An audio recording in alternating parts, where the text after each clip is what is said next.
About $1.40 remains in the Green Bay Packers' chance to select their top choice in the NFL draft. While we were away, the gallery gods here having a good time humming the theme song of Final Jeopardy. So the word for the Packers is they must give their pick in the form of a question. Since Final Jeopardy has been They're talking trade, Chris. That's why it's taking so long. They better get it done in 1:15, and you know the long distance rates these days. The Packers, now we thought maybe it's Jackson, and what I'd like to do after, here comes the pickup, and we'll see if it's the all-important trade card, which is a different color than the all-important Four of Hearts. And of course the Jets are next up, so the fans are getting restless here. The Jets pick 8, the Giants 10, but the Packers with the 7th overall pick. We're going over, maybe it's Don Mikowski, so he's checking the pronunciation there, because it looks like a lot. They've done that before. So the commissioner now announces the Packers. Green Bay Packers select wide receiver, South Carolina, Sterling Sharp. Next up, New York Jets. So Sterling Sharp, the second of our blue chip wide receivers, and there are 5 definitely that will go in the first round, and we would think so.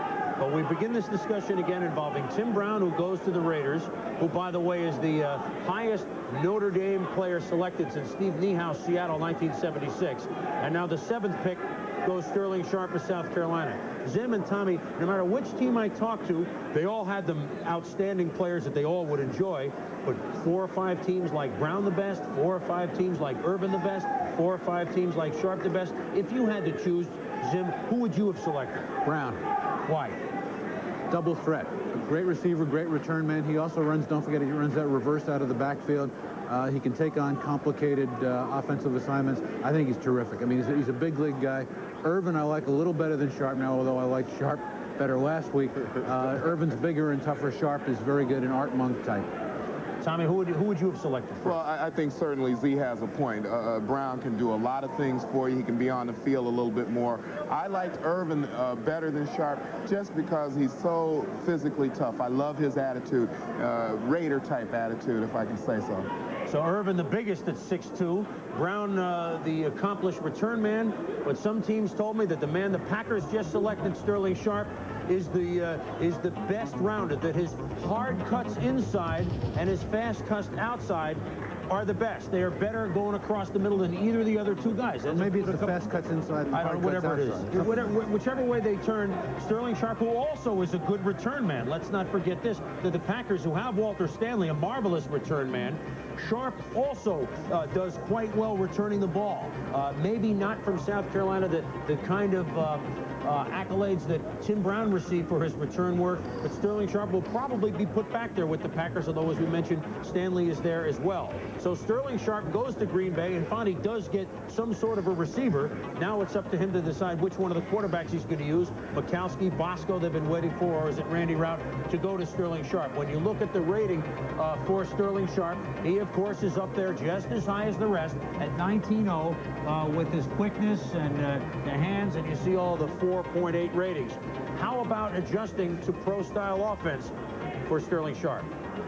The thing that'll help me is being able to read coverages, because we had to do a lot of that in our offense, and I had the ability to change a lot of plays from my position. So I think that's going to be the biggest plus for me going into the NFL, is the run and shoot allowed me to read defenses and read coverages on the run. And I think it's become pretty easy now. I can kind of pick up different keys and tell what type of defenses they're in. So Sterling Sharp, the first draft pick in the Lindy Infante era for the Green Bay Packers. Next up are the New York Jets. Now, there's no secret that the Jets really wanted Paul Gruber, offensive tackle, Wisconsin. They have a slight problem because the Buccaneers selected Gruber with the 4th overall pick. So the question now for the Jets, and that's Frank Ramos. Doesn't look like he's listening. Looks like he's listening to his mother-in-law on the phone, the way he's holding it away from his ear. But Frank Ramos, the information director of the Jets, has been there a long time, talking on the phone as Mike Hickey and company in the war room now. Do they go the next offensive lineman, who might be Cadigan from USC, who might be a Moore, who might be a guard, Randall McDaniel from Arizona State?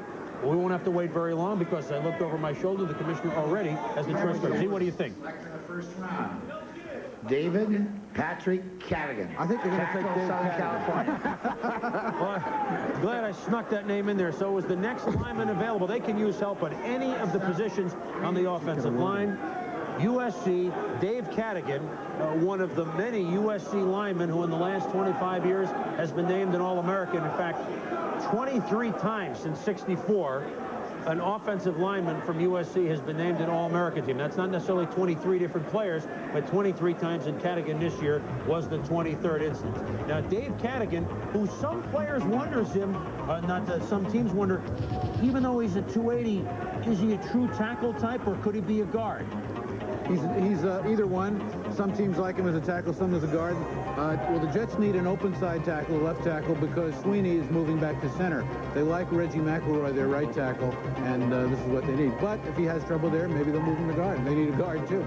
Well, you know, from USC, he knows how to pass. He's going to be able to pass protect, and I think that's the key. They went for the guy that they thought was going to be able to give the quarterback a little bit more time, and it's a very good choice. I mean, they're doing the specific things. They would have rather had the first lineman, so you take the second guy. Well, look, the Jets allowed the most sacks in the AFC, 66, which was the second overall in the NFL. So Dave Cadigan, definitely rated next lineman below Gruber, or certainly in the next little group. On Mel's board, he's a little bit below Eric Moore, who Mel talked about slightly before, but you saw the rating. And so the Jets, who have O'Brien, who have Toon, who have Wesley Walker coming back, who have, they hope, a more productive Roger Vick, the first-round draft pick last year, coming out of the backfield, who have a tight end that can catch the ball in Mickey Schuler. Now they have somebody to block for Kenny O'Brien, because it's hard to throw the ball when you're on your, how you say, depth. Now their offensive line last year, now Sweeney may move into guard. Haight was a first-round pick. Sweeney's moving to center. Okay, Sweeney's moving to center. Well, he might move to guard tomorrow. He'll move to center for the start of the season. He'll have to pass guard to get to center. That's right. And, of course, Joe Fields is gone. So the Jets certainly drafting for need. They did that a couple of years ago when they had Haight and, Williams, right? But that didn't work. This year they go with Cadigan. He should be a good pick, don't you think, Jim? Yeah, he can move his feet. He is one of the faster of the offensive tackles on the board. He ran a 4.86 and a 4.92 at the combine workouts. He's smart, and he's a good drive blocker. You know, he's a well-schooled player. The only knocks I heard on him was he wasn't one of these 300-pound hogs. You know, and some teams like the hog type to play their strong side tackle. But he's a polished player. So the Jets go offensive line. Next up is the Raiders with the their second pick in the first round. But the Jets have selected the Giants are soon. And since we are in New York, we figured we'd go up top because there are a lot of people wearing green and white. And Beano Cook is an immediate hero up in the gallery with the gallery gods. I think Bean can be found somewhere among the Jets fans. He is up trying to sample some opinion. And let's go to Beano and see what those that fought their way under the second floor here at the Marriott Marquis think. Thank you, Chris. The mystery is why anybody would come out on Sunday to see a draft. We have two doctors, and David and Ken Gannick, and your doctors, you've been here, coming here for 5 years. Why, David? Yeah, not only have we been coming, I cut my vacation at Club Med short by 1 day to come back. I flew in at 2 this morning. My brother picked me up. We come because we love it, because we're football fans, and it's like being at a game. There's nothing like being there. Watching on TV is just not the same. Okay, Ken, are you happy with the pick? I mean, I think it's a great pick. It gives him the versatility on the offensive line. Jim Sweeney can now move to the center position. We can protect Ken O'Brien, who's been laying on his back for most of the last 2 years. And it'll allow the Jets to really build an offensive line that will allow the defense to stay off the field. Now, you've been here since 3 a.m. You've come to this thing for 5 years. Why?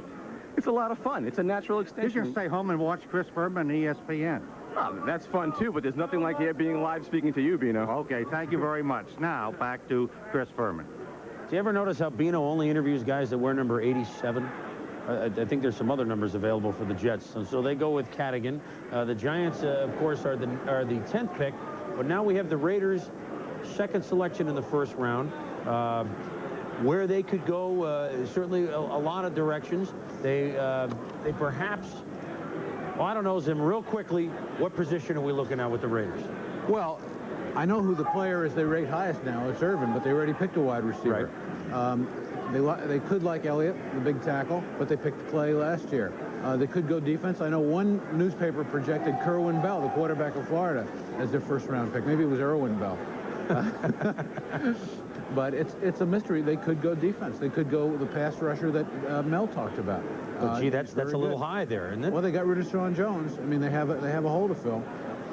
They could go for that kid if they really love him. You know, Al likes those way out defensive linemen that people rate lower. So if I would have to guess, that's who I guess. Jones. What do you think, Tommy? Any thought on where they might go? I think maybe an offensive lineman, and I think Elliott's one of the better guys that are left, with the big, strong Raider type guy, and I think a lot of times Al Davis is checking attitude of a guy when he gets ready to draft. So the Raiders, who went receiver first time with Tim Brown, are up next. Let's go over to the big board with Bobby and Mel. Okay, Chris, Raiders are up. They've got about 9.5 minutes to make that selection. Then, of course, the tension and the screaming will begin once again with the draft mixes. The Giants will make the 10th pick. Raiders have the wide receiver, unlikely to go for a second one. Does that mean that Dallas then makes the deal up to number 10 from number 14 to sit right there and wait for Michael Irvin? I think the Raiders are going to have to go in two different positions. You look at their offensive line. Granted, they went last year for Wilkerson and Clay, but Eric Moore is an outstanding player, very underrated player. He's one of the best players on the board right now. You can say what you want about Cadigan and McDaniel and Elliott, but Eric Moore right now is the best offensive lineman available. And Zen mentioned the player I talked about earlier, Aaron Jones, one of the fast risers, a meteoric rise as far as draft position is concerned. Forget quarterback as far as needs. Young blood at linebacker, it's really not a player there worth taking. Cornerback Dixon's gone. We talk about help at the offensive line with Eric Moore. So, you look at their needs. They traded Sean Jones, maybe defensive line. But, I have to believe right now the best players on the board, if you want to sum that up, would be Keith Jackson and Eric Moore at this point. I think, there's no question that they are. And Anthony Miller, don't forget that name, wide receiver from Tennessee. But Keith Jackson, Eric Moore are the two best players available at this point. The Raiders, of course, one of the two teams in Los Angeles. You said forget about the quarterback problems. They're going to have to address it at some point. Howard Balzer standing by at Rams headquarters. They've got plenty of picks to make. What about the Raiders, Howard? Well, I think they're pretty upset right now when Dave Cadigan was drafted by the Jets. They really like Cadigan a lot. They had him in for a workout on Friday. Remember in 1983 when the Raiders took Don Mosbar in the first round, also from Southern Cal. They suddenly found out he had back surgery. Mosbar, by the way, recently had his third back surgery in 5 years. So the offensive line is definitely going to be a question mark with the Raiders. There's some people who think they might go for another wide receiver. Michael Irvin is still there. Package him with Tim Brown and then maybe make a trade for Dokie Williams and Jesse Hester. I think the Raiders could go in a lot of different direction. The defensive end, though, don't count out Dan Stubbs. This might be a guy that could really fit in as a pass rusher for the Raiders. Back to you, Bob. Okay, they have had, the Raiders, Howard, and Mel, better success in the second round than they had historically in the first round. Really, if you take a look at what the Raiders have done in the first round in the 1980s, you look at Marcus Allen and Don Mosbar as the only two clear-cut, good, well-drafted, successful players out of the first round for the Raiders.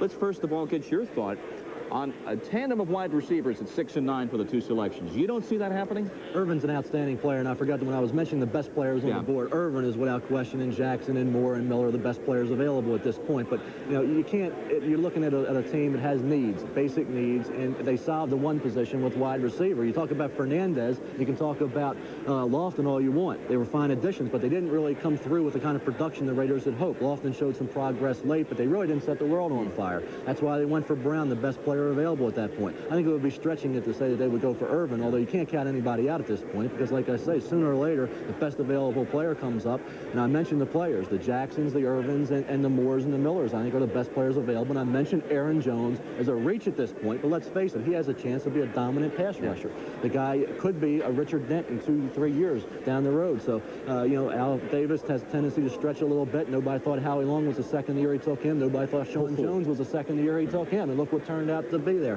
So, Aaron Jones is a player that Davis covets. He's going to go in the first round. Historically, they go for offense, though. In the history of the common draft now, some 21, 22 years, they've had 17 first-round picks. 12 of those have been for the offense. That famed passing game that Al loves. Well, let's face it, if you're going to build around a quarterback, and they talk about Shanahan feeling that in a new system, Wilson might be able to do it. We talked about that on SportsCenter last night. You have to, allow him the time to throw the football because he gets a little jittery when he's pressured. We all know that with Wilson. That's why I think a bookend tackle was a possibility. But like I said, there's a lot of good players still there on the board, and we're getting near the middle of the first round right now. The huddle begins as the commissioner checks the pick. At some point in time, they're going to have to address the quarterback problem. They are not currently going to do it at this point on draft day. Here's the Raiders' second first-round selection. Raiders' first-round selection. Defensive back, Tennessee, Terrence McDaniel. Next up, New York Giants. That's a reach. We were talking about that. Terry McDaniel out of Tennessee. Okay, have we seen our first reach of the day? No question about it. When you look at Terry McDaniel, former wide receiver, came over to cornerback late. Never was really an enforcer against the run. He doesn't have that kind of size. He can run with the fleetest of receivers. He has legitimate 4.35 speed. He had the shoulder popping in and out all year, had the surgery, and when you look at the situation now, he hasn't been able to work out for anybody, and I think this is stretching it. They wanted Dixon.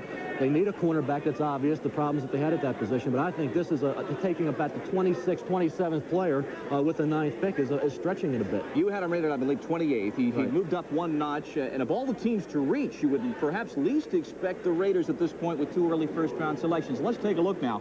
Terry McDaniel, quarterback out of Tennessee. First year in school, started out as a redshirt, and actually was a wide receiver. And, of course, you know what they can do with wide receivers at Tennessee as a freshman. Switched over to the quarterback position when he was a sophomore.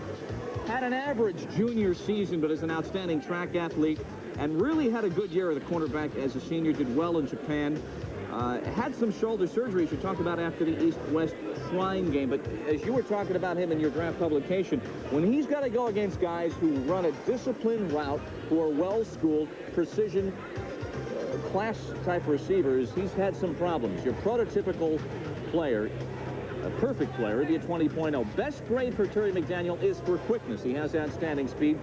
The force is his lowest grade. Grade him out to an 18.4. So you have worked out your grading system.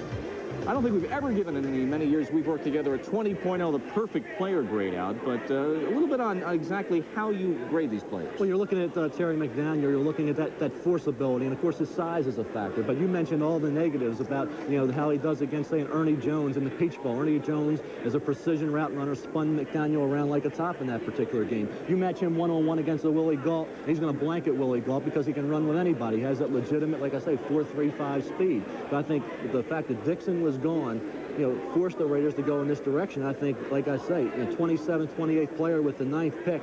They're thinking along this line. I think they were probably afraid of trading down because Philadelphia was rumored to be interested in McDaniel. That was earlier rumor. Now I don't know about that, but I think that's the reason they might have been a little reluctant, because there was a lot of speculation that Buddy Ryan had every intention of making McDaniel the 14th or 13th pick round one. And if there's going to be an answer to the quarterback question with the Raiders, it may not at this point be coming today. They've lost to other tradability at 6 and 9. Raiders going in the first round for Tim Brown in the 6th hole, the wide receiver out of Notre Dame, and now, as Mel called it, the first reach of the day, Terry McDaniel, defensive back out of Tennessee, ranked 28th, 29th on a depth chart, going in the 9th position. So a shocker, Chris.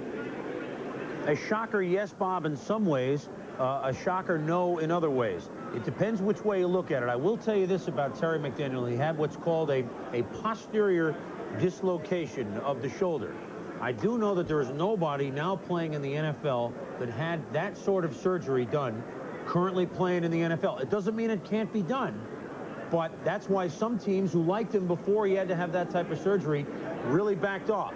Others, you get 28 doctors' opinions, they look at it and they don't care. Let's look at their defensive backfield, and of course you talk about Hayes and Haynes. You figure, why would they ever have to draft another DB? Well, age creeps up on all of us. Michael Haynes was hurt a lot last year. Lionel Washington, 5-year veteran, didn't really step in the way they thought that he would. Lester Hayes, of course, a shadow of his former self, which is pretty outstanding. And Dr. Z, it is a reach, but when you have 2 first-round picks and one you go with a known quantity to a Tim Brown, and we were all befuddled as to what they might do, they addressed the need. Do you think it's a good pick? I think it's a terrific pick. In their system, they make their cornerbacks do tougher things than any other team in football. And they're kidding themselves if they expect Lionel Washington to play in that kind of defense, because he hasn't been schooled that way. Hayes and Haynes were perfect, but they're getting old.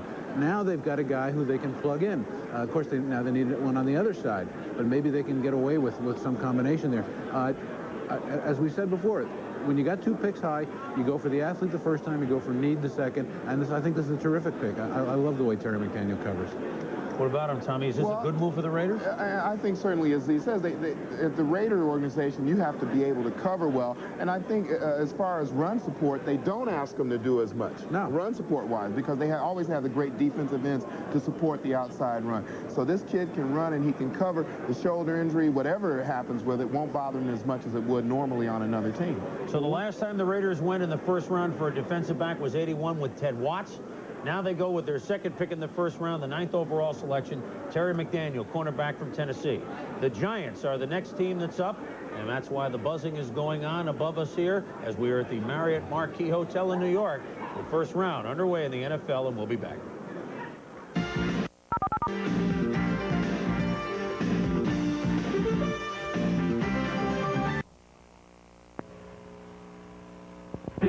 Can't decide what car or truck to buy? Come to Miranda Chevrolet. We've got the answer. We've got over 250 new cars and trucks in stock and ready for immediate delivery. Plus, you can get up to $1,200 off on selected models, and we have special finance plans, too. Looking for a new van, new truck, or new car? Come to Miranda Chevrolet. We've got a great selection in stock right now. Plus, we have great deals and great prices at Miranda Chevrolet, Route 73 in Berlin. Miranda Chevrolet, the heartbeat of South Jersey. Stop. Most accidents on underground installations have been caused by careless digging by both contractors and homeowners. Before you dig or you have a contractor dig, find out what facilities are underground. It's the only way you can prevent property damage, interruption of service, personal injury, and avoid lawsuits. Call this number in New Jersey 72 hours before you dig. If there are facilities in your digging area, they will be located and marked for you. The call is free and the service is free. In New Jersey, call 1-800-272-1000. Call before you dig. It's the law. First round. Indiana tackle, Eric Moore. Next up, Dallas Cowboys. And so the Giants addressing what they need. Brad Benson has retired at tackle. Carl Nelson making his courageous comeback from Hodgkin's disease, the other tackle. And so they definitely needed a tackle. They would have loved if Gruber was there, but of course he was gone to Tampa Bay. They go with the big kid from Indiana, Eric Moore. We thought maybe it would be Elliott, but Zim Moore, certainly this is a draft for need for the Giants. And keep in mind, the Giants drafting with the 10th overall pick. Sure, they had a bad record last year, but because they finished 5th in their division, they get the 5th place schedule. It won't take much for them to shoot way back up in the charts. Moore, a good selection? Well, the only other team that liked him this high, high first round was San Diego. I didn't hear great things about him from other teams. I heard great things about Elliott, but Elliott is a strong side tackle. He's a right tackle. The Giants need a left tackle definitely, and it depends on whether Carl Nelson comes back. If Nelson doesn't come back right away, then they need 2 tackles because they're kidding themselves if they think William Roberts can make it. Well, that's who they had there last year, and so they hope that Eric Moore can step right in. Now, last year, the Giants went 1, 3, 4 wide receivers, so it's Michael Irvin's misfortune, really. He would have been this might have been the ideal year for them to go wide receiver. They just could not do that. Dallas for Michael Irvin. Oh, yeah.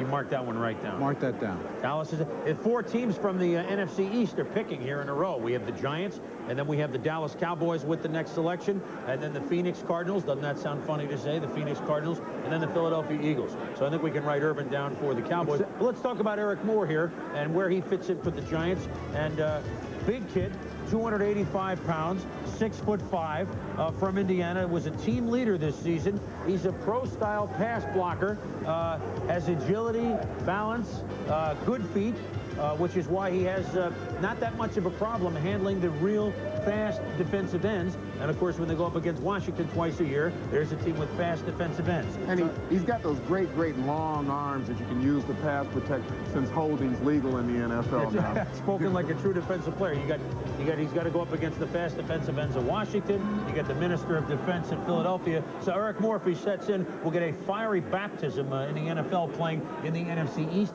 And there are his ratings at 18.8. What do the gallery gods think about this selection for the Giants? Certainly the position wasn't a surprise, but was the individual. Let's go to Bino.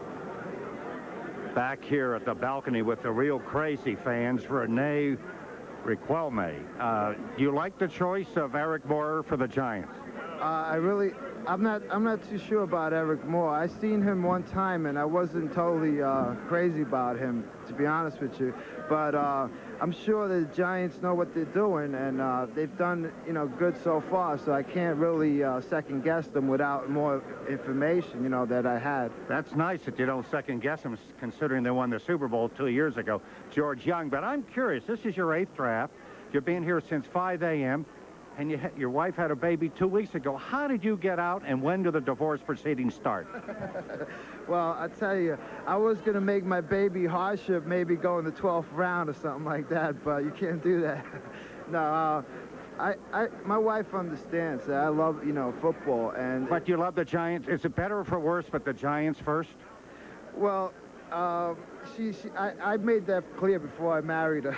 Okay, you're a Giant fan first, and a husband second, a father third. Okay, back to Chris Berman. All right, Bino, thank you very much. The Dallas Cowboys are up next, and it's as we said, it's got to be Michael Irvin, and we shall see. Let's go to the podium. The commissioner has the card. Zim says it could be Elliott. I got to think it's Irvin. I like Irvin. Irvin or Elliott. Because of the injury to Sherrard. Well, we'll see in 10 seconds. Dallas Cowboys select on the first round Marshall Irvin, wide receiver, Miami. Michael Irvin. But he got Commissioner having the problems that some of us always do when we have to speak. The old frog in the throat. But in Michael Irvin, they have a sure shot pro, a guy that can step right in and be a star there. He is the tallest of all these receivers that we were talking about at 6'2". Bigger size than a Sharp, than a Brown.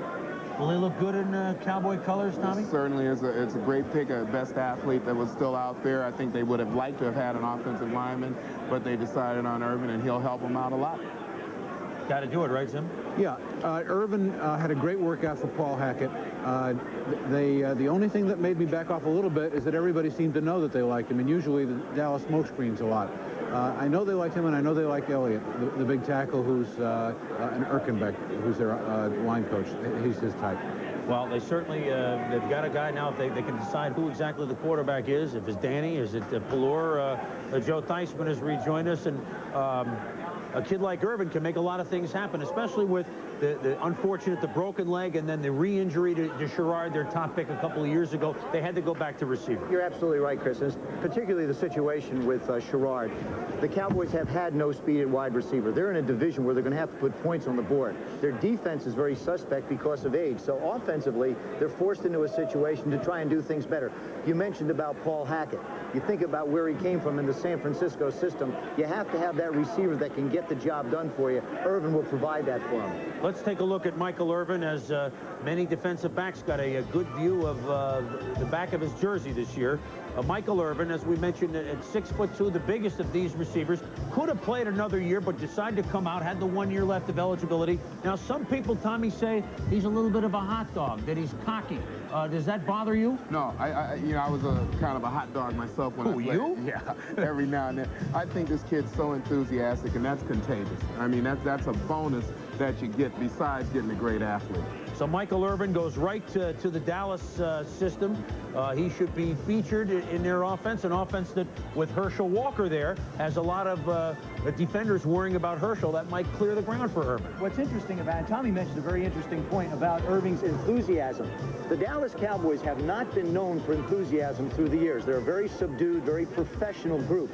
I wonder how a young man with effervescence is going to fit in to this straight-lace, let's not exactly jump up and down type of a situation. It may be contagious. It may be very good for the Cowboys overall. I tell you what, when you're 7 and 8, you can try something new, and maybe a little enthusiasm would help the Cowboys a little bit. And so they go with Irvin, and so we've seen our 3 outstanding receivers go, but we still have Anthony Miller. We still have Aaron Cox. Those 2 guys are wide receivers that will go in the first round. 2 more NFC East teams are up next, the Cardinals and then the Eagles, but the Cowboys have just made their pick, and at Irving is Bob Chandler, a guy who knows a bit about wide receivers. Let's join him and Coach Landry. Hello, Bob. Thank you, Chris. Coach, you have to feel very pleased that Irvin was available at this time. Yeah, we are really pleased. About everybody picked him for us, so it's not a surprise to anybody. We need a wide receiver. We need a receiver of his caliber, and we're just delighted to have him. You know, he shows a lot of enthusiasm, and in fact, some people call him quite cocky. That's not the Dallas image. Are you going to be able to control that, or do you want to? Oh, I don't think he's that bad. I think he shows a lot of enthusiasm, and he loves to play the game, and that's what it's all about. Well, congratulations on a very solid pick. Thank you very much. Okay, back to you, Chris. All right, Bob and Coach Landry, thanks. And so next up, the team with the, well, I tell you what, the rock group, question mark, and the Mysterians might surround the St. Louis, now Phoenix Cardinals, because you never know what they are going to do. I personally thought that if Stouffer, they didn't make the deal with the Seattle Seahawks, they're going to let Stouffer go back in the draft, use this pick to draft Stouffer, pay him less money. You never know if that could have happened. I think what's going to happen now is the running back stampede. Yes. There are going to be a lot of them drafted, and now you're going to see them come storming in. We've all projected different people, Muster or Lorenzo White, Gaston Green maybe, but now is the time for the running backs. And here they come. Get out of the way, because here come the backs. Mel Kiper and Bob Lee over at the big board. Who should the first back be? Interesting question. Do you think Muster goes to the Cardinals? It's hard. Well, Muster's ankle was a problem this year. You talk about Hayward. The Rams are sitting there anxious to see Hayward still there. And, of course, Gaston Green's also a possibility. And, of course, Buddy Ryan has to be very excited right now, Bob. Last year he thought he stole a Jerome Brown with that pick. Now he sees the top tight end to come out in recent years, and Keith Jackson's still there. Will provide Randall Cunningham a weapon to go with Quick and Byers and Tony. This Philadelphia Eagle team can make some noise in that division next year if, in fact, they can add a Keith Jackson to the arsenal. Cardinals draft history has been rated R for rotten. They have not drafted well. Last couple of years, they've had 8 blue-chip picks, and they have gotten not much out of it. Let's go back. This is the 1980s. We talk about the blue-chip selections in the first 2 rounds. They've gotten only 50% starters out of that. 4 of them with other clubs. 2 of them are out of football, and what they've done over the last 4 years, in the last 4 drafts, of course, not counting this season, in the first or second round, Mel, they've only gotten 2 starters. Now, people like to gang up on the front office and the indecision that cost them Stouffer, the lack of negotiating position, perhaps, and also the scouting system for the St. Louis Cardinals is much criticized. Well, they reach for a lot of players. You're talking about an Anthony Bell who went with the 5th pick in the first round. Should have been a 3rd-round choice. Stauffer, we didn't criticize Kelly Stauffer. We criticized the fact, that Woodson was there and Jerome Brown was there last year. Now you look at this selection, they need a back. There's no question about that. Farrell's coming off the injury. Stump Mitchell, has been around. He's taken a beating. He's really had to force to take a load, carry the load when he hasn't been able to do it. And when you look at the backs that are there, John Stevens, I think, is really the most underrated back in the draft. Green, the durability question. White, the breakaway speed question. Muster coming off that ankle. Of course, Hayward with the fluctuality with the weight. I really think right now, if I was making this selection for the Cardinals, I would select John Stevens. I don't know what the Cardinals will do. I'm not about to try to figure it out, but I would take John Stevens with this choice. All right. They also need some help on the defensive line. Let's see what the specific needs are for the Phoenix Cardinals, about to make their first selection in Phoenix. Yes, they need some help with defensive tackle. They play the 4-3. They need some help at the corner position. The safeties are okay. Who couldn't use a young wide receiver and help on the right side of the offensive line? But here they are about to make their first selection. We were talking about this last night. People in Phoenix certainly were in the running for an expansion team, and if you wanted to be especially cruel, you could say maybe they've gotten one. But no, they were very close late in the season into making the playoffs, and Gene Stallings' team was in it down to the last week of the season. It was a bizarre season, the 1987 regular year, but this is always an interesting moment in the first round of the draft when the Cardinals have to make their selection. We have seen the one so-called reach so far with Terry McDaniel going in the 9th selection to the Raiders. Well, it is a very festive day in Phoenix. They have their team. They have their very first draft selection to come. There's a big party at the Hyatt, and Roger Twibble, a party animal, if ever there was one, is there. Raj? Thank you very much, Bob. We are at the Hyatt here in Phoenix, and for the next 2 days, a local radio and TV station are sponsoring a party for the Cardinal fans as they get ready for their first-round selection. Consensus is that it will probably be Brad Muster, the Stanford running back. It was interesting on a local show last night. Former Colts and Arizona State coach Frank Kush says this Brad Munster, no relation to Herman and Eddie, but anyway, very impressive athlete, and a lot of folks down here feel that'll be the first pick. But it's been a very low-key Cardinal organization so far. The reason for that is that there is a lawsuit taking place concerning season tickets for this upcoming year. Now, The best we can tell you is that the Cardinals have an office in Tempe, but they have an unlisted phone number. There are no signs saying exactly where they're at, and consequently, it's been a very low-key Cardinal organization here in the Valley of the Sun. The reason is an outfit called Seats, Sports Fans for Equal Access to Ticket Selection, has filed a lawsuit concerning season tickets. Now, essentially, what is happening down here is the Cardinals will be playing at Arizona State at Sun Devil Stadium, and of course, the Arizona Outlaws, formerly of the USFL, played there. Consequently, what has happened with the deal with Arizona State, and of course, the fans here don't like that. They love the NFL, but 55,000 season ticket holders for Arizona State University are going to have right of first refusal for tickets next year, and then some 11,800 Outlaw season ticket holders are also going to have right of first refusal. So there has been a lawsuit filed. It has been stayed until May the 2nd when a decision will come down, but for next year, the 55,000 season ticket holders for Arizona State football will have first crack at the season tickets for the Cardinals playing in 70,000-seat Sun Devil Stadium. And of course, we'll be reporting back to you later on. A lot of local players here, including Randall McDaniel, will be coming down after they're selected, and we hope to talk to them. Let's go to Chris Berman. All right, Roger, thank you. And the Cardinals are about ready to make their selection in the first round. Running back of their choice, Zim? Brad Mustard from Stanford. You like Mustard? We both agree. Yeah, Brad Mustard. They have smaller type backs like Stump and Farrell, Muster or Stevens, a bigger guy. They need the fullback. Here it is. The Phoenix Cardinals, first-round pick, Kenneth Harvey, linebacker, California. I told you. I told you it would be Harvey. Or Ken Harvey, correct. Philadelphia Eagles. They're going to convert him to a running back, right? Ken Harvey, outside linebacker, Hyphen running back. And yes, they project him as a running back. And so, whereas I'm not sure that you can classify this as a reach because he is a first-round player, the stampede on the running backs will hold off just a little bit. Of course, this is a team that picked Bell, the outside linebacker, Anthony Bell, a few years ago. But Harvey is a known quantity, but certainly not the running back that you thought. Now, at outside linebacker, E.J. Jr. certainly is not the player that he once was for the Cardinals. So it certainly is a position they can use some help at, but you figured with your choice of running backs, that might be what they would do. But the Cardinals, at least remembering their heritage, certainly in recent years, throw the curve. Well, it wasn't Larry Stallings' pick. In fact, they don't even show him the choices. They make him sit in another room, and they don't give him any water or coffee or anything.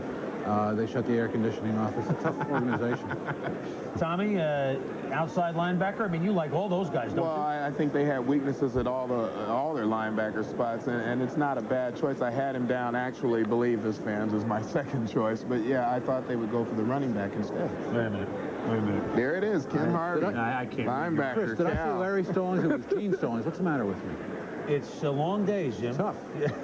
Joe, on Harvey, good move, or should they have gone the back? No, I think they've got backs. I think Farrell come back healthy, Mitchell come back healthy. They're pretty satisfied there. Again, because you have to think of what's in the draft. There are a lot of good running backs. They're probably going to get a shot at a running back coming up to help them. They're only looking for help. They're not looking for immediate fill. So if they're looking for background support, they can afford to take the need. You got to remember, Gene Stallings is a defensive type of coach, okay? He coached the secondary. He handles that defense. So obviously, maybe he doesn't have as much input into the draft as we might like to think. But I think in this instance, as opposed to last year's Kelly Stouffer pick, he's getting what he wants now. He's getting some defensive help. You can only hope that they can sign him. Of course, that's the big question. They should be able to do that. That's the question. Outside linebacker from California, Ken Harvey. Let's take a look at him in action. Harvey is the type of guy at 6'2", at 227. Very impressive physical player, physical specimen. If you want to put everybody into that the tank and see what sort of fat ratio you have, 7% body fat, if you believe in that kind of stuff, well, they've got a guy that, I don't know, you can throw all these statistics out. Can he play? Yes. Does he have the natural instincts that Andre Bruce has at the outside linebacker position? Maybe some teams have a question, but as a pure athlete, broad jumper, with speed, he can make things happen from the outside. And the Cardinals, certainly, when you play that type of lineup in the 3-4 system, outside linebacker is a position that you must use. And so you look at the ratings. The best part about Harvey is the quickness. So a surprise. Well, see, it is a surprise, but Gene Stallings is a 4-3 man. Right. I think you're going to see the Cardinals. They went to 3-4 because they have no pass rushers. I mean, their defensive line was almost non-existent. Now what they got to do is they're going to try and fill, I think, with some defensive linemen, but they've got to get those linebackers that can play the 4-3 defense. That's where Starling really wants to go, I think, with his concept. All right, Jim? I think they need down linemen, pass rushers. If they're making a need pick, they ought to go with somebody, one of these projections like Jones or somebody maybe a little lower down that can fill that position if you're going with need. They don't need a linebacker as much as they need a down lineman. They've drafted guys like this, a guy they think that can rush the passer. Freddie Joe Nunn a couple of years ago, but again, there's an up-type guy.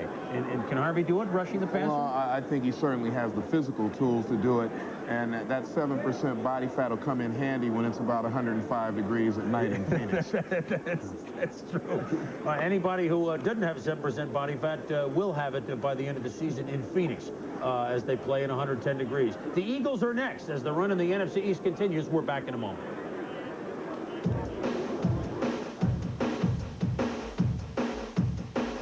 I got my mind set on you. I got my mind set on you. I got my mind.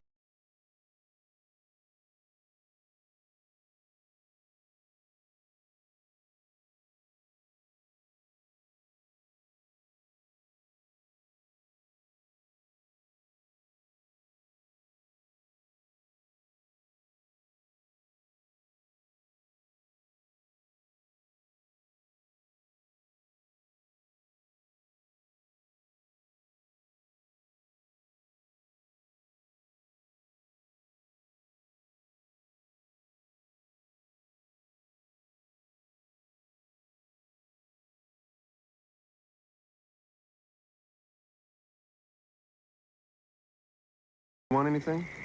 How about a light?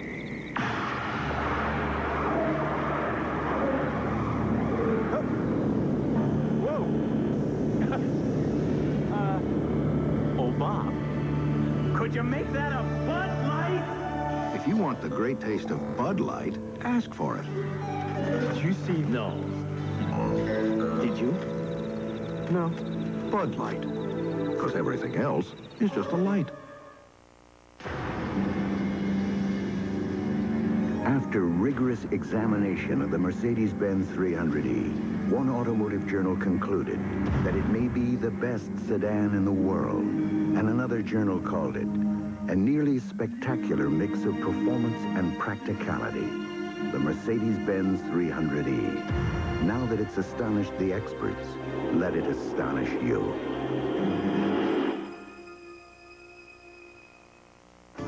In 1982, Benny Parsons breaks the 200-mile-per-hour mark. 1984, Johnny Rutherford is the first driver to reach 215 miles per hour. 1985, Bill Elliott becomes the Winston $1 Million winner. 1987, Alain Prost breaks Jackie Stewart's longtime winning record with his 28th win. If there's a record to be broken, you'll see it on ESPN's Auto Racing. Over 1 million miles of racing experience on ESPN. ESPN's coverage of the 1988 NFL Draft is brought to you by Mercedes-Benz, engineered like no other car in the world. By The Hartford, the insurance people of ITT. When you need us most, we're at our best. And by BVD Underwear. America, do it better. Do it in your BVDs. Our coverage of the draft continues for the 9th consecutive year from New York City. In company with Mel Kiper, I'm Bob Lee, and plenty of us on hand to keep you updated where we stand now midway through round number 1. We've just seen Ken Harvey, linebacker out of California, taken by Phoenix. Certainly it's going to be easier for the Cards to sign a linebacker than it would have been to sign a running back. The clock's running on Philadelphia, Mel. They've got 7.5 minutes to go. The Eagles are up, followed by the Rams, who then go with 5 of the next 34 selections, and then San Diego. First, Buddy Ball. Where does Buddy go? I'd have to go Keith Jackson. I think, like we talked about before, he's the best player. I think Buddy's fortunate to see a Keith Jackson still here. Naturally, a cornerback like an Eric Allen, but that's forcing a need again, which I think the Raiders did. You go down to the L.A. Rams, Craig Hayward, perfect in Robinson's situation there. He needs to carry the load. He's an outstanding receiver as well. He'll give Everett that, a team with Everett to form an unstoppable combination when you consider Everett's passing ability. Now, Hayward can get you that short yardage. You go down to San Diego, they're switching to a one-back offense. You know, they're going to go with Bernstein and Winslow at tight end. They want to move Gary Anderson to wide receiver. And I think a Gaston Green at that point with his quickness, I think, would be a pretty wise choice. So it looks like Jackson, and you go to the next choice. It has to be Hayward and then Gaston Green. The one player still there that's almost like a wild card now because he could be the best player on the board at some point is Anthony Miller. But I think right now Jackson, Hayward, Green, bang, bang, bang, 1, 2, 3 here. 3 skill positions in the next 3 selections. Right. It all depends what happens in Philadelphia where Pete Axthelm is standing by at the vet. Let's see what Buddy Wall will select. Pete? Bob, we're waiting for the Eagles to come down with a decision here, and an interesting thing that's developed, 2 of the choices have brought big reactions from the Eagle coaching staff watching the choices. One was when the Raiders took Terry McDaniel. They were very disappointed. They wanted Terry McDaniel. He was penciled into this spot. The second thing was when the Cardinals took Kenneth Harvey. It was jubilation here. They have Kenneth Harvey rated very low, as do several other people I've talked to. Let's go back to New York. My goodness, Axe, you were quick. Here are the Eagles pick with the commissioner. Eagles, first selection. Keith Jackson, tight end, Oklahoma. Whoa, LA Rams. Nearly. What a choice the Eagles have, huh? Keith, I'm simply amazed. Well, the Eagles figure that that's no fumble. Not at all, because you suggested that when we tried to put him with the Packers, that if the Packers didn't, that perhaps that the Eagles would get him. Now, they had John Spagnuolo at that position and Jimmy Giles, 2 veteran tight ends, but in Keith Jackson, a guy that certainly at Oklahoma wasn't in a pro-type offense in which he was used a lot to go out for the pass. But now, think of all the players in skill positions, Z and Tommy, that the Eagles have. You've got a Randall Cunningham at quarterback. They hope to get the full year out of Byers at running back, and they have some others there. You have your receivers. You have Mike Quick, the perennial Pro Bowler. You have your Kenny Jackson. You have Chris Carter waiting in the wings. Maybe he's doing that too. And now you have Keith Jackson. Great athletes at the skill positions now for the Eagles. Yeah, that was one direction they could have gone. Buddy actually didn't think he was going to get him. He was talking about Eric Allen or Terry McDaniel. He said, but if Keith Jackson is there, I've got to take him. He's just too much talent to pass up. But how is he going to be there at this pick? I said, Buddy, we don't project him to anybody else. And so, you know, he indicated that he was going to take him. And so Buddy Ryan gets Keith Jackson. Let's take a look at him in action. Like we said, because he plays at Oklahoma, wasn't used as much as he would have been if he was a tight end in, let's say, your classic Pac-10 type passing situation. But Keith Jackson, by far and away, the top-rated tight end in this draft. And Tommy, can he make it big? Well, I think this kid's going to be a big home run threat. You know, questionable how well he can really catch the ball. But on those few occasions, I think 2 receptions a game at Oklahoma that they threw him the football, he always managed to get it and put it away. Keith Jackson, a guy who can block because of his size, a guy who can go out and catch the ball, and so immediately he will be used because with Randall Cunningham at the control and the way he ad-libs at quarterback and scrambles around, and a tight end with some speed, he could be a perfect pick for the Eagles. There's his rating at 19.0, and one of the most respected evaluators of talent in the league, New England Dick Steinberg, talks about Keith Jackson. Is the prototype tight end. He's big, he can block, he can get deep and take the pressure off your wide receivers, double coverage-wise. The only shortcoming is he's never really been featured as a receiver. I mean, he's caught as many passes in an entire season as you would like a tight end to catch in one game. So the only question is, does he immediately flow into a pro set, or does that take a while, Tommy, coming out of school that doesn't feature you? I think many times you get those guys in college and they're not used to catching the football because they haven't had it thrown to them a lot. But the few times that I've watched Keith Jackson play football, he was able to catch the ball, and I think that a lot of people looked at that. Natural talent, throw him the ball enough, he'll learn. He will learn.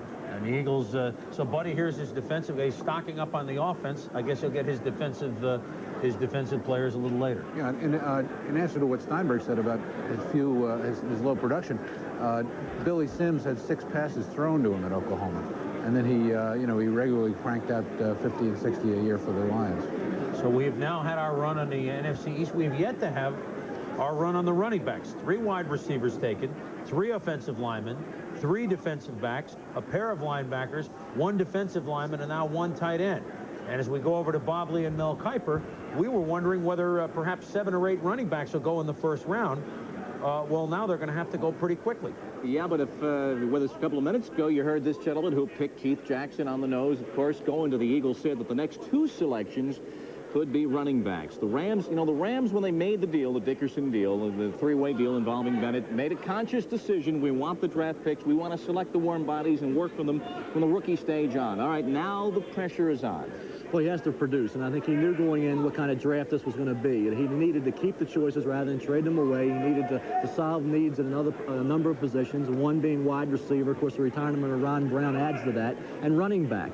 Craig Hayward, I think, would be a real good choice here because of the fact he can do so much damage in that one-back offense because of his ability to catch the ball and run with it as well with power, which I think complements Jim Everett tremendously. Okay, it's the first time in the 80s the Rams have had multiple selections in the first round. The card is on the way up to the podium. The Rams will have 5 of the next 34 selections, 2 in the first round, 3 in the second round.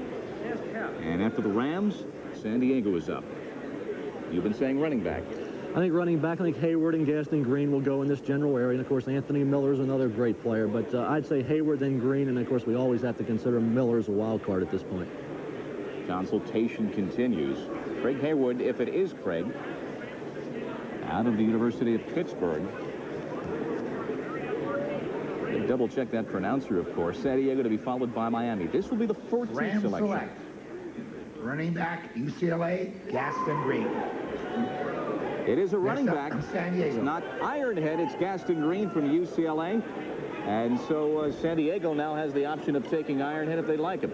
I think San Diego might go for Brad Muster or Lorenzo White at this point. I think when you look at Muster, the kind of damage he can do, we're talking about that one-back offense, but, you know, Hayward's a possibility as well. This is a Hayward, Muster, Lorenzo White for that one-back offense. We're talking about San Diego going with Bernstein and Winslow at that tight end spot, moving Anderson outside. I think now you're going to see these running backs come off the board right and left because we got the Pittsburgh Steelers sitting there 18th that also need backs as well. So I think there's no question about it that you're going to see running backs fall dramatically. We still may have 5 or 6 going round It could turn into a Merrill Lynch commercial with a stampede of Buffaloes, except it's a stampede for the running back. Let's take a look at Gaston Green, selected by the Rams at the first of their 2 selections in this first round. Gaston Green, the 14th selection overall out of UCLA, has single-season record holder for the Bruins, the all-time record holder for the Bruins. When you consider some of the people that played there, like Freeman McNeil and Wendell Tyler and Theodis Brown, that is saying something. Had a pinched nerve back in late October, then some hamstring problems that kept him out of the Aloha Bowl, and he only caught some 8 passes in his senior season. So I think, Mel, there might be a question about the endurance factor here. No question about it. You know, he's missed a lot of practice and playing time. You see the moves here, you see the quickness, you know, but I think the fact that he doesn't like to play with pain, he's missed a lot of time over the years, would downgrade him slightly in my mind. That's why I think John Stevens will turn out to be the most productive back out of this draft, and he doesn't figure to go until maybe the 3rd or 4th as far as running backs are concerned. You see Perfect Green, grade there for the outside speed. 4.29 speed, great outside quickness, you know, catches the football adequately. He's certainly not an outstanding receiver coming out of the backfield. Block, you know, adequate there. Inside, certainly not an inside threat that Hayward would be. He's an outside speed guy, like I say, but durability in my mind dropped his grade down. That's why, like I say, Bob, John Stevens, I think, you know, when you look at underrated backs because of his size and his speed, he has that combination that you look for, and he's an underrated receiver as well. It's going to be a steal for somebody. It might be the Pittsburgh Steelers with that 18th pick. I think the Chargers right now have to look at Muster and White. I think that's the obvious choice here, simply because they have to have a back in that one-back set. And, of course, you look at wide receiver with Anthony Miller, where I'm going to keep mentioning his name because he's an outstanding player. It's going to be a skill position pick for San Diego. That's your selection. No question about it. 12:40 remaining on the Charger pick. Gaston Green gets to play in his hometown. Midway through the first round, our coverage continues from New York City on a Sunday. It's not just another credit card. It's the exciting new Citibank NFL Visa card that's different from any credit card you've ever carried or seen. It says football is your sport and shows the world your favorite NFL team. For a free 6-month membership, call 1-800-NFL-VISA. Every time you use your card, you earn points you can redeem for free NFL Pro Line gear. And as an NFL Visa card member, you're automatically entered in our Super Bowl 23 sweepstakes. Call 1-800-NFL-VISA and join the team. The legendary Mercedes-Benz SL Coupe Roadster. To every reason you ever had for wanting to drive it, you can now add one more. A mighty 5.6-liter light alloy V8 engine, 227 horsepower, infinite driving excitement. The Mercedes-Benz 560 SL. Don't forget, football's not the only game in town on ESPN tonight. Game 4 of the Adams Division Finals in the NHL. The Montreal Canadiens against the Boston Bruins. That's live from the Boston Garden, as the Bruins have lost 18 straight playoff series to the Montreal Canadiens. Try and win. They're up 2 games to 1. And then the next night, on Monday night, the Calgary Flames try and stay alive against the Edmonton Oilers, with the Oilers up 3 games to 0 against the team with the best record in the NHL. That's Monday at 9:30 Eastern Time.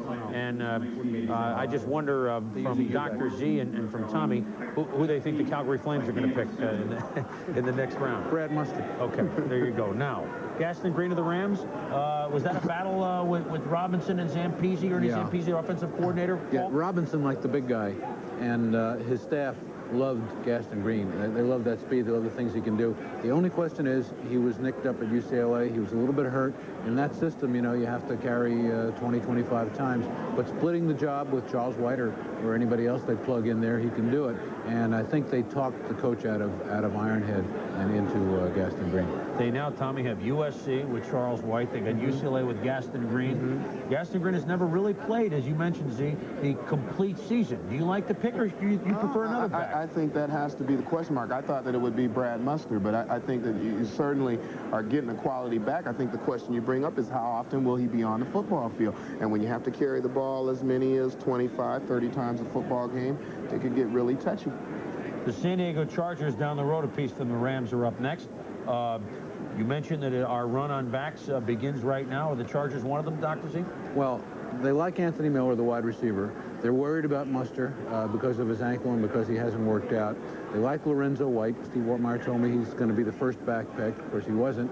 They like him very much. They could go in that direction, or they could go Elliott, who they feel is strictly a right tackle. He can't play the open side, but they want a right tackle. That's what they want. So I would say one of those 4, and on a flyer, I'll say Elliott. All right, Tommy, your thoughts on the Chargers?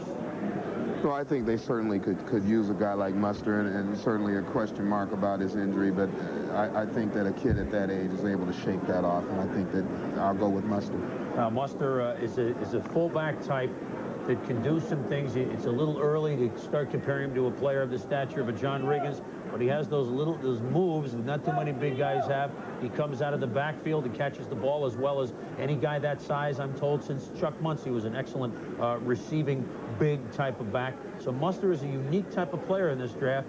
Maybe he'll go to San Diego. We shall see, as the Chargers, and look over my shoulder, have just under 9 minutes to go to make their first selection. Also word that the Chargers might be looking to move down.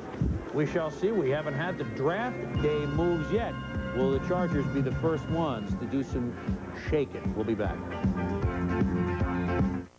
Today, you need an insurance company with a firm financial footing, a company with staying power and intelligence to see you through year after year, a company with experience you can count on. You need the Hartford, the insurance people of ITT.